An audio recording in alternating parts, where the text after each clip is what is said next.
Take me back to the place I know, with the mystery shack and the forest gnomes. I'm already packed, so come on, let's go. Don't get me started, my heart's in Gravity Falls. Welcome, foolish mortals, to Mystery Shack Look Back, a nostalgic time capsule and no spoiler book club of the original Gravity Falls fandom. We are your curators. I'm Ella. I'm a Halloween pun off Charlie. Maybe gnarly?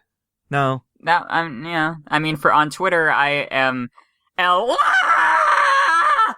Oh, that's a very good one. Yeah. And, we are joined today, once again, by Mary McKeon. Hey. Woo! Mary McKeon! So, Mary, this right here. What? This right here? Where? Right here! You just missed it. This is the first time we have had someone come on to help us with the podcast twice. Yeah, you are our first returning guest, Mary McKeon. Ella, I would go as far as to say she's not a guest at this point.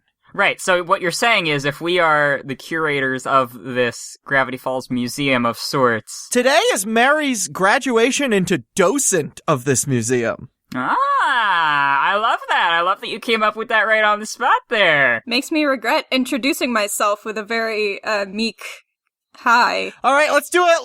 Let's go back. Let's retake it. Let's do a triumphant hi. All right.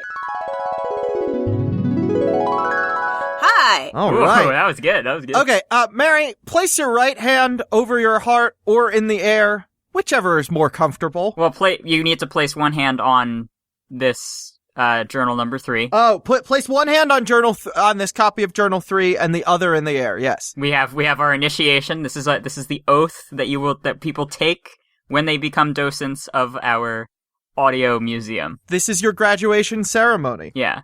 Okay, repeat after me.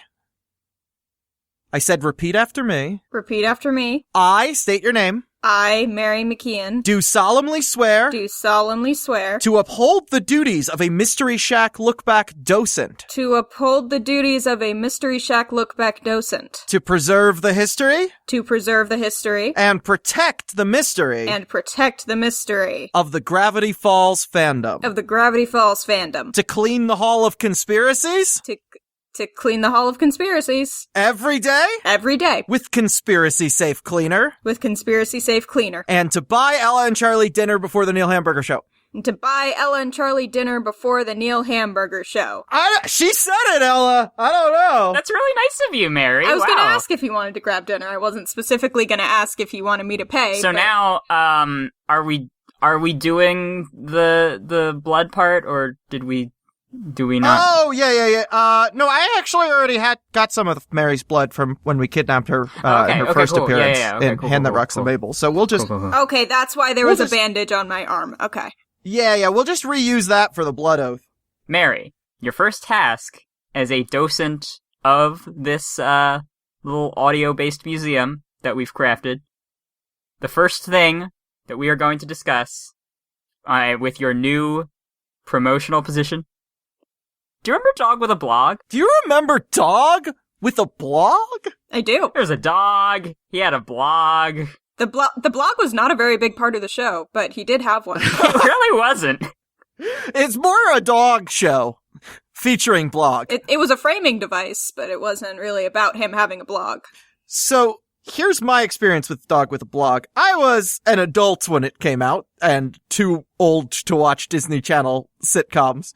But it would often air before Gravity Falls, and they would do the commercial after the cold open and the theme song instead of before the episode, which means if I didn't want to miss the first couple of seconds of Gravity Falls, I would have to watch the last couple of seconds of Dog with a Blog. Right. So I think I have seen the last 3 to 17 seconds of every single episode, and it was honestly a trek to sit through as a grown-up.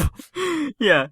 My experience with Dog with a Blog vis-a-vis Gravity Falls, is, so, like we were talking about in, I believe, our Rumble's Revenge episode, with Abby Kirby, Disney Channel, probably every month or so would do these press releases where they basically give an overview of the new episodes that they have for the month.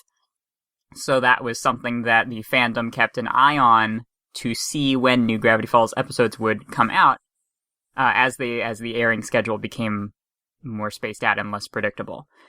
So the dog on Dog with a Blog is named Stan. Mary, do you remember this, what Ella's about to talk about? I do. Do you want to pick up from here, Mary? Do you want to finish the thought? Yeah, so part of the conceit of Dog with a Blog is that the dog can talk, and nobody knows except for the kids, because they fear if people find out, the government will do experiments on him, and it won't be fun. As they are so wont to do. So it's just E.T. Pretty much. It does make me question why the dog has a blog if no one can know that he's sentient. Well, no, Mary, you understand that on the internet, nobody knows you're a dog. That's true. I guess that's why he has a blog. Alright, so I think what Ella's getting at is, there was a promo for an episode of Dog with a Blog that really wanted to ratchet up the stakes for the kids watching. So the tagline was something to the effect of, "Will Stan's secret be revealed?" Yes, and the episode title, well, there were two that I remember. There was one, the really shocking one was, "The Parents Find Out Stan's Secret." That was the title. That was the title that I remember. I was like, There's no way that was the real title. no, I'm pretty sure it was the title. I'm looking and this up right now. There's no way that was it. That had to be just the tagline. But in my mind, like, seeing it out of context, before realizing it was a Dog with a Blog episode, I was like, Tipper and Mabel's parents are going to find out Grunkle Stan's secret? So it's like one of those mystery grab backs where you reach into the Disney headline to try to find out if you got Gravity Falls or Dog with a freaking Blog. The episode was called Stan's Secret is Out. Yeah, oh my god, that's even worse. Stan comes out of the dog closet. He's dog gay. Not only was Stan talking a secret from the parents and the rest of the world, but Stan's blog was even secret from the kids. So there was an episode called The Kids Find Out Stan Blogs, which is a very funny Gravity Falls episode title. I feel like Mabel would get very into it. Uncle Stan, you didn't tell us you had a blog. Oh my god, you're using a default theme? I don't know how to work this. Hey, I like your shoelaces! Oh, thanks, dude. I stole them from the president. You know, if Stan was in the Matrix, Stan would project himself in the Matrix as a human, and then in the real world would be a dog. So as curators and a docent of the Gravity Falls fandom... A docent with a blowcent. A docent with a blowcent.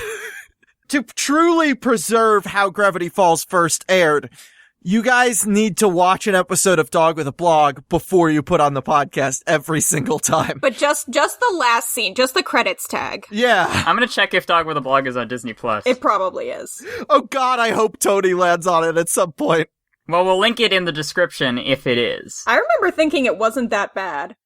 Like, it's not good, but it's not as bad as some other Disney Channel shows. So you watched more than the last thing. Yes, Dog with a Blog is streaming on, all 3 seasons of Dog with a Blog are streaming on Disney+. And from what I remember, it's not as bad as Jessie. There's an episode called Stan Stops Talking, and the description is Stan refuses to talk. Nope, not talking. Most dogs do. I love that most dogs refuse to talk, is Mary's understanding of dogs. Isn't it? Like, you ask a dog a question and it's like, There's an episode called Stan Runs Away, where the kids and Stan have a fight. Stan runs away. Alright. I'm leaving. Stan has puppies toward the end of the show. Wait, which show? Dog with a Blog. Okay, alright, good. You really had to clarify which Stan had puppies. There's an episode where Stan Pines gives birth to puppies. It's so beautiful, dude. I know in the series finale, the parents found out Stan could talk. Which show? Gravity Falls or Dog with a Blog? Both. Okay. They're like, we thought we just sent you to Your mute uncle. this mute man. Yeah. We sent you to your mute uncle. What? He could talk? Alright. Alright, this is Before this turns into an entire Dog with a Blog podcast, what episode of Gravity Falls are we here to cover? Why, we are here to cover Land Before Swine, the 18th episode of the first season of Gravity Falls. It premiered on June 28th, 2013 on Disney Channel. It was directed by John Aoshima and written by Tim McKeown and Alex Hirsch, right? No relation. That's right. We have a McKeon and a McKeown. Do you guys want to watch this episode? I would love to. I would love to. First, we have to figure out which Dog with a Blog was from June 28th, and we'll watch that first. All right, and then we have to load up the last few seconds of that one. Yeah. Hey, you feel that? Reckon we should report that. Friday, June 28th. Gravity Falls goes Jurassic. Howdy, friends! This guy. With an all-new discovery. The creature. That takes everyone on a huge, no, epic, Wait, did you hear that? dino-sized hunt. Better pines! Will they escape? Aw. Find out on an all-new Gravity Falls. I'm watching you, pig.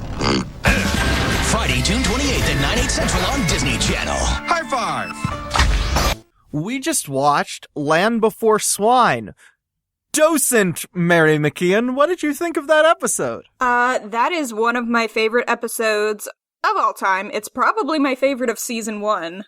It is definitely in my probably top 10 for maybe the whole series. I was very interested that you specifically requested to come on for this episode. And I think it's because we both just really like it.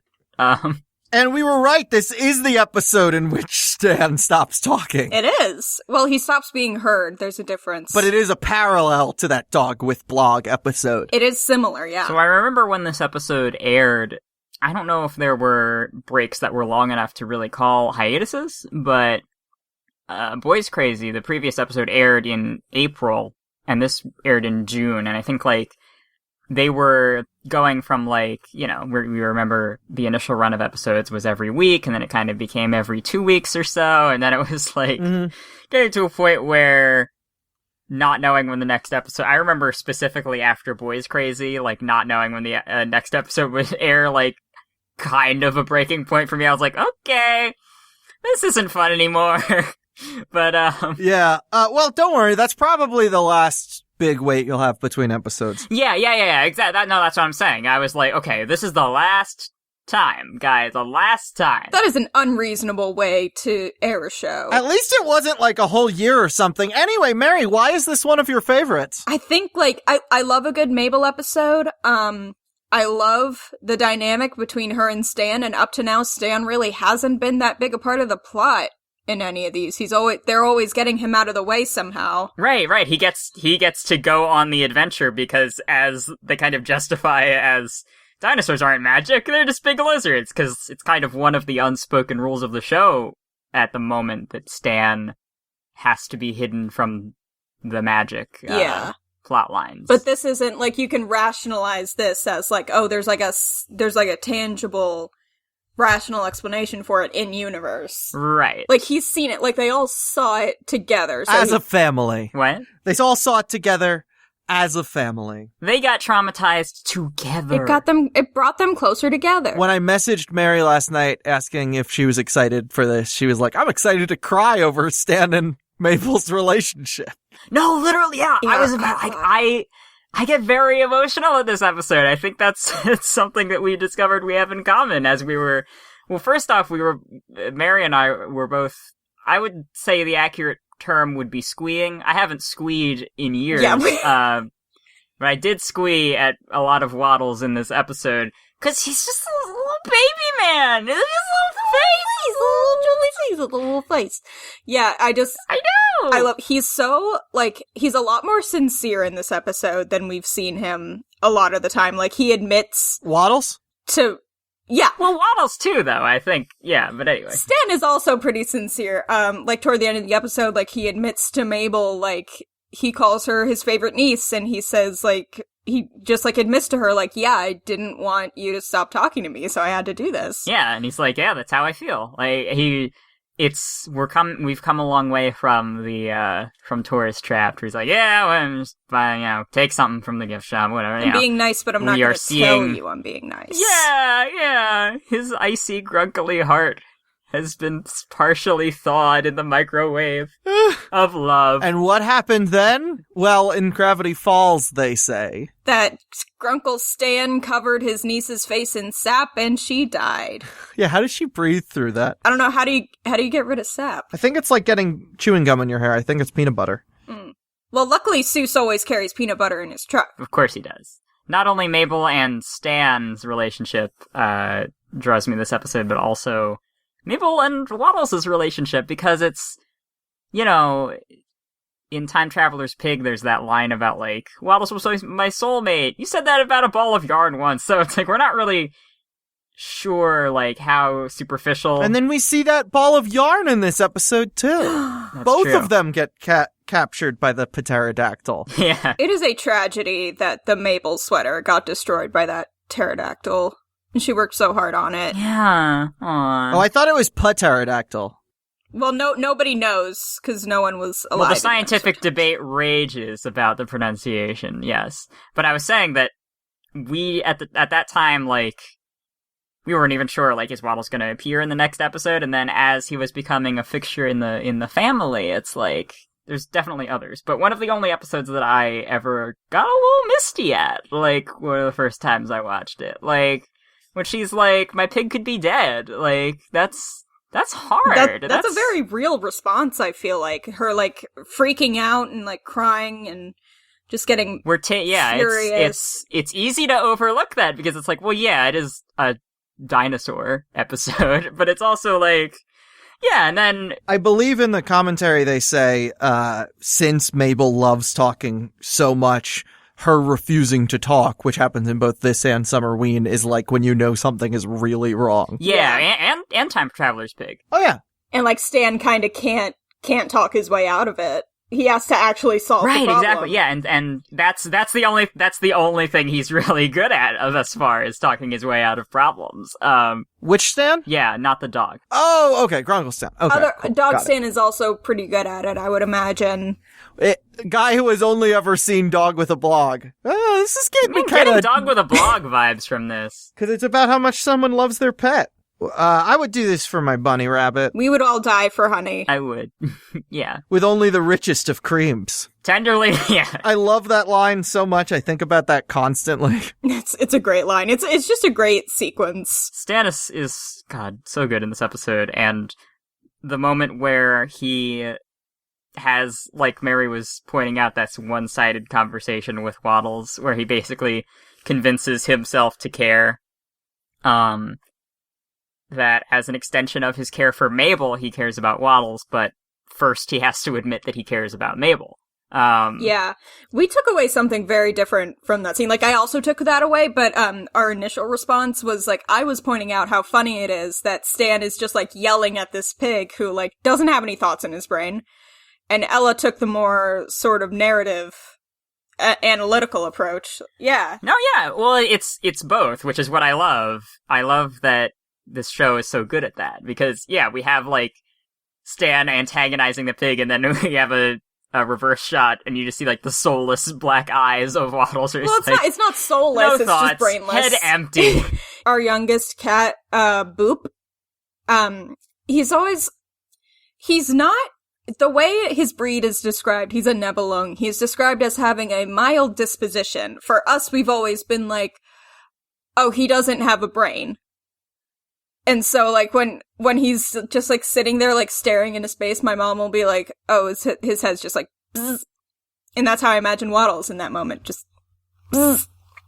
Right, and they managed to do that with him while also making me care really, really, really hard that Mabel finds this pig, and when she's, it hits my heart when she reunites with him. She's like, my Waddles, like and then they do the thing from the intro. I know. And it's really sweet. Who animated that intro? So James Baxter, who we have talked about previously as the animator of the intro sequence, animated the pterodactyl in this episode. I believe it was Alonzo who storyboarded the scenes with the pterodactyl, and Alex described it as feature quality boards on a TV quality budget. And so they didn't think Rough Draft was going to give them animation of the pterodactyl that matched how good the boards were. So they have a mutual friend with James Baxter and called in a favor. It's also that the pterodactyl's flying around and we see it from a bunch of angles, and that is one of James Baxter's that's trademarks. He described James Baxter as like really wanting to do 2D animation because there's not a lot of avenues for it nowadays. And I just love when you, like, notice his stuff, because it is so fluid. Like, there's an episode of Steven Universe, I won't spoil that, I don't know if that's a rule here, but there's a scene that's like... people who know, they will know. If you know, you know, yeah. It's, like, very, very fluid, and I'm like, is that James Baxter? And then it's like, yeah, it's James Baxter. I'm like, holy shit, it's James Baxter. Usually is. I always think about Quasimodo, because he is asymmetrical and makes sense from every angle. Right. Yeah. And James Baxter's the lead animator on him. And in the scenes in Beauty and the Beast that are animated in 3D, they are also somehow boarded on paper in 3D by James Baxter. 80s and early 90s animators make do. Was James Baxter involved with Prince of Egypt? Because I know he was involved with Road Telder. Okay. Yes, he was. Yeah. Okay. And he didn't get Shrek'd. No, of course not. No one would have the gall. You don't Shrek the James Baxter. Who would have the gall to Shrek? But I love the specific Stan moment that hits my heart of that sequence. Is when he's like, I could do without her. Talking to me all the time and telling me her jokes. And making me laugh. And, yeah, and he looks all sad. And it's all set up very nicely in the beginning of this episode without feeling like a setup, which is always something I appreciate. They just like talking to each other. Yeah, it's that the Stan and Mabel banter is actually not a plot point, but an emotional arc. And it's not like an overt setting it up, because we've seen them do it before. Like, they make fun of Dipper together and they just make jokes with each other. Yeah, exactly. So it doesn't feel any different in this episode until Mabel stops talking to Stan. This is just kind of the episode where they bring it up. Because Mabel's like, I know you don't really like Waddles, but you care about me. And he doesn't say anything, but like... And speaking of things that have gone on for a while in the show and only really get brought up here, we have a B-plot with Dipper and Seuss doing guy things together, I guess? I don't know.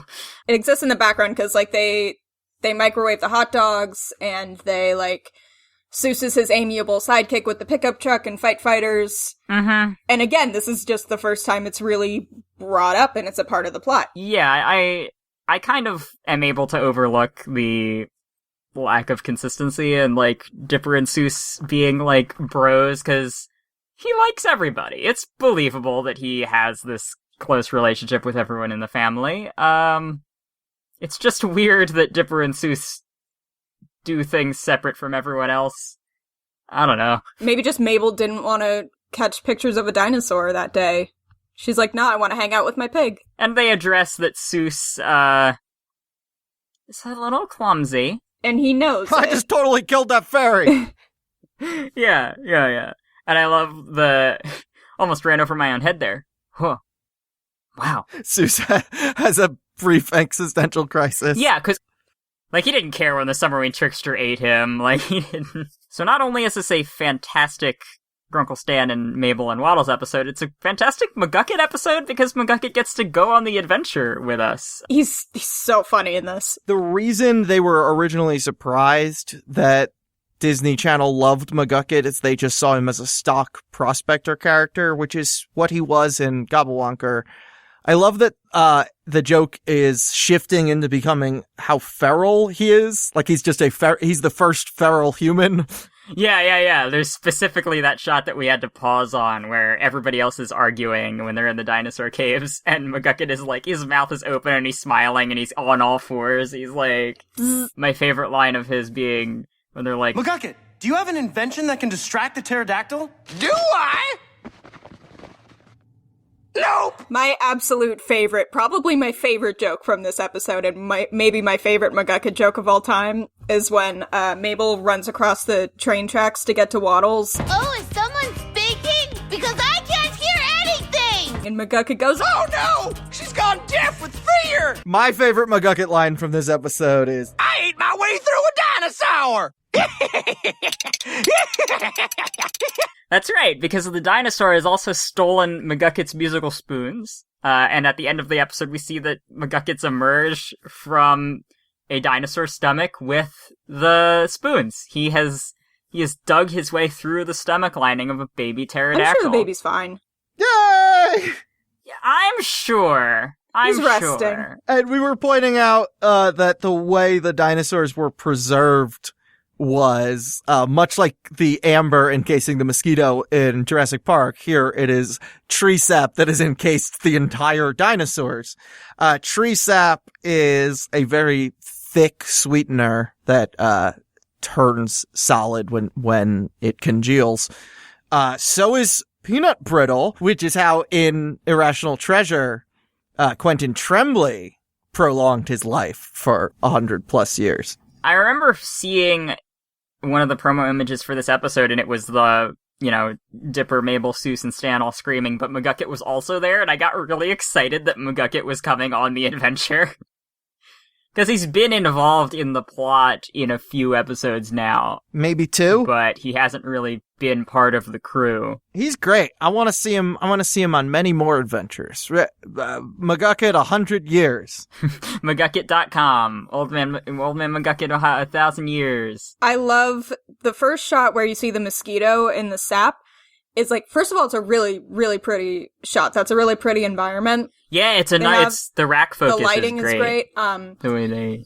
Yeah, I just love how, it's a reference to Jurassic Park, and, if you know it, then you know it, but if you don't, then, it's not really distracting. It's just, it foreshadows. Yeah, the mosquito isn't actually important. Yeah. It foreshadows that they're gonna find the dinosaurs in the sap. Yeah, all it really establishes is that the sap is capable of encasing creatures. There was an episode cut because if you did not know the movie it was referencing, it was not funny or entertaining. That's right. I don't know.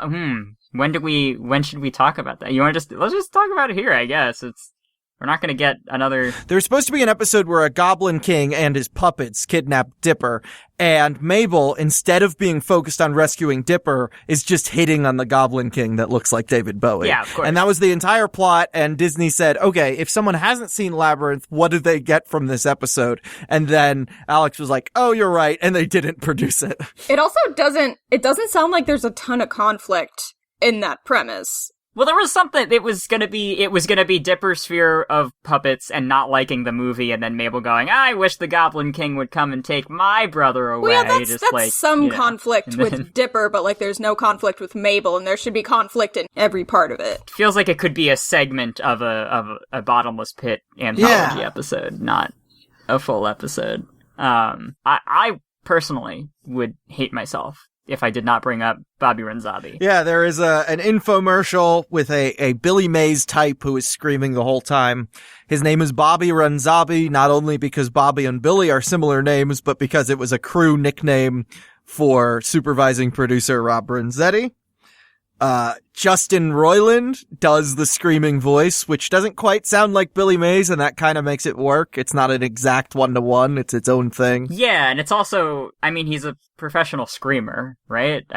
Billy Mays is just, it's all coming back to me. I'm remembering how much he screamed in those ads. Hi! Billy Mays here! Oh yeah, no, and he was it's another very 2013, 2012, time capsule moment where it's he was inescapable in the 2010s. Well, he died in 2009. Right, but he was still the meme of him. Oh yeah, we were all in the cult of Billy. I remember finding out he died and and just not believing it. Cuz I'm like, commercial people don't die. What did he do? Flex tape or No. Flex tape's too recent. He did Hercules Hook. He did Mighty Putty. Yep. He did OxyClean. Oh, Mighty Putty, that was it. OxyClean, I remember. OxyClean is the one he's most famous for. So not only is Bobby Renzabi himself hilarious, that would be enough, but it's such a 1-2 punch because the product he's advertising is the Huggy Wuvy Tummy Bundle. Sick of constantly dropping your baby? Yes. Hi, I'm Bobby Renzabi, and what you need is the Huggy Wuvy Tummy Bundle. I can hold 10 babies at once. I know what you're thinking. Does it work for pigs? Oh, yeah, it does work for pigs, stupid. Feel your pig's heartbeat next to yours. It works for pigs. I can hold 10 babies at once. Those are the baby Supreme Court justices, of course. +1. Oh, you're right. Perfect! That's the Chief Justice who carries them, or that's the bailiff who carries them around.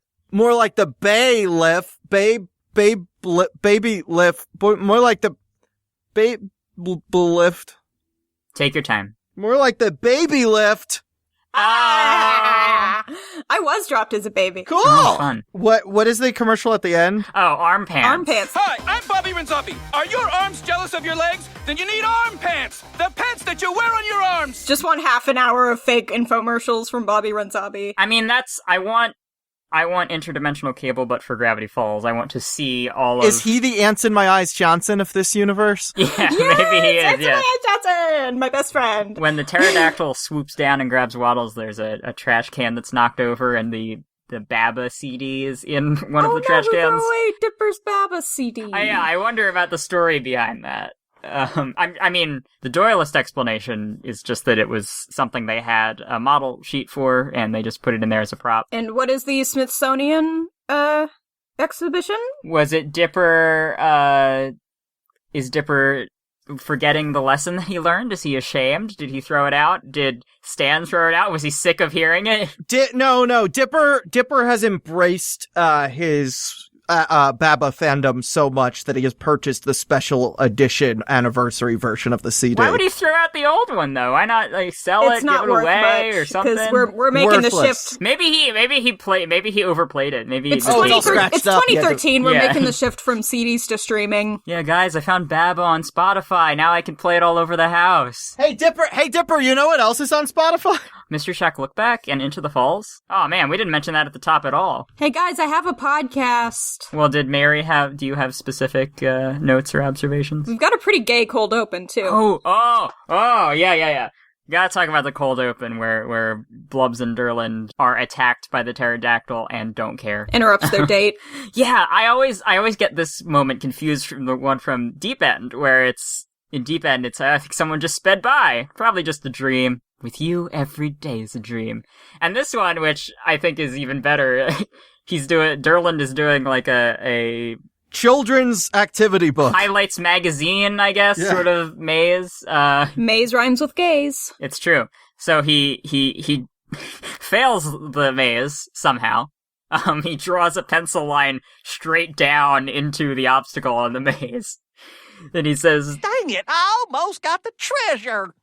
The time we spend together is treasure enough. And like the look he's giving Blubs when he says that is like yeah, he gives it a very, I don't want to say bedroom eyes. bedroom eyes, because we probably can't say that. Okay, well let's pick a less than appropriate room. I want to say living room eyes. Hall of Conspiracy Eyes. Oh, you're right. Yeah, we should go there. We should all make Hall of Conspiracy Eyes at each other. Yeah, and then we'll be instantly transported there. That's how it works now. That's a lot more convenient for me, yeah. Ladies and gentlemen, right this way to Jurassic Sap Hole.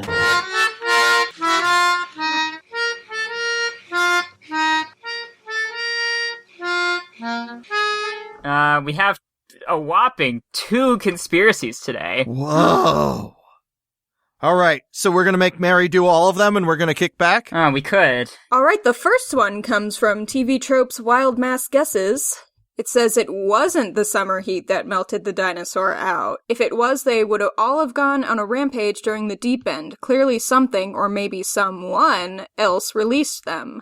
Ooh. Or they've been melting since the deep end, and since they're so large, it took a bit. Yeah, but it was hot enough in the deep end to light squirrels on fire. The dinosaurs were underground, the squirrels were in the heat. Well, I mean, then it's McGucket. He was there at the entrance. That's true, McGucket was sitting there. He's always sitting there. That's kind of one of the things he does. Just sits there. He loves sitting there. I can't blame him. The second one, Joel Likes Pigs, submitted to the Gravity Falls subreddit. That's a very fitting username for this episode. It is. In Stan's made-up flashback, his gold chain was glowing similar to Gideon's magic bolo tie. I know everything in that scene was made up, but maybe Stan actually owns some mystical artifacts after all. So related to that, we have 2 cryptograms in this episode once again, because during that fantasy sequence, when he rips off his shirt and is super buff, after nursing Waddles very tenderly with only the richest of creams, the tattoo on his back doesn't match his tattoo in the real world, in case people are using this. I was gonna bring that up, because I'm like, did no one else notice this as it aired? Like, could you not find evidence that somebody, like, brought it up? No, they did, but it is a different design. It is 4 letters that translate to lies in the Caesar cipher. Well, yeah, I was just which wondering if is very anyone, funny. like, made a conspiracy out of that, sort of. Like, had a theory about what Nah, because It was recognized that in the Flash, in the made-up story, they are not actually revealing Stan's tattoo to us. This reminds me of something from Homestar Runner. There is a moment where, instead of getting a stool, Strungbad gets a chair with a high back, and you can no longer see his computer. And then, he says, and here's a picture of my parents, and tapes a Polaroid to the screen, and you can't see it because the chair is blocking. And if you use a Flash decompiler to actually remove the chair, you can see on the Polaroid is just text that says, nice try, Dodongo. Amazing. And the credits cryptogram for this episode is... Can I say it? Charlie, you want to do take it? Yeah. All right. Yeah. Let me just make sure. Yeah. Oh, wait, we already did the sound check with me screaming this loud. Okay, cool. It works for pigs! And that it does. That it does. Good to know. That was the real selling point for me. I wasn't gonna buy it if it only worked for human babies. Because you don't have a human baby, to the best of my understanding, Mary. I don't, but I could get one. Do you have a podcast, though? Oh my god, I do have a podcast.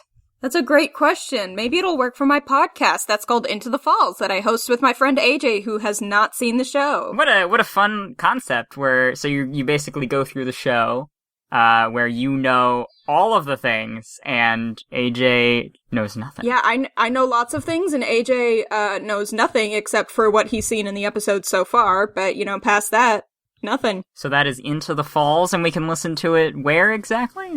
Pretty much anywhere you get your podcasts. We're on YouTube, we're on Spotify, we're on Anchor, Deezer, Verbal, whatever that is. I got a weird email from them, but You made up that last one. No, I did not. And if you want to find more episodes of this podcast, that's Mystery Shack Look Back, by the way, you can go to our host network, pipedreampodcasts.com, where you can find other shows like Escape from Walt Disney, How Did This Not Get Made, and Come On for Hookwapods. What?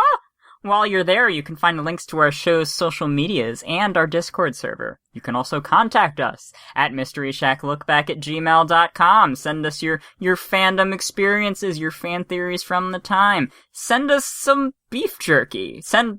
Charlie's vegan. I'm vegetarian. I love cheese. Okay. And, thanks to Brian for making the instrumental for our theme song and for voicing Stan in the Hall of Conspiracies intro. The Hall of Conspiracies intro is Lentil Dentist, a remix of our first episode by Sim and the Dimbulb V2-0. The full thing is now out on Tumblr. You can listen at the link in the description, or go to simandthedimbulb v2-0.tumblr.com. I can't wait. And, Adam? Great job with the spit. I don't know where you're putting it, but I hope it's not going to come back to bite us later. And thank you, Mary. Thank you, Mary McKeon, for coming back onto our show. It is always so good to talk to you. And having a podcast is honestly just an excuse to have more conversations with you. We gotta come clean about that. Relatively recently, you and I stayed up until 6 a.m. on a call. Yeah, Charlie and I got on a call around midnight, because I'm like, alright, it's Saturday night, I'm not doing anything, I can take a call. We stayed up until 6. We were talking about Space Jam lore. Yeah. Thank you for stopping by on our little podcast, and thank you for being our first returning guest. For being our first docent. Thank you for making me a docent. It's not an honor I take lightly. And I believe you're going to be a decent docent. I know you're new at this, I know it's a fairly recent docent, right? But a recent, decent docent. A recent, decent docent doesn't... dissent. Yeah. A recent, decent docent doesn't dissent. That means you basically can never disagree with us. Oh, okay. Take me back to the place I know, with the mystery shack and the forest gnomes. I'm already packed, so come on, let's go. Don't get me started, my heart's in Gravity Falls. How dare you! How dare you!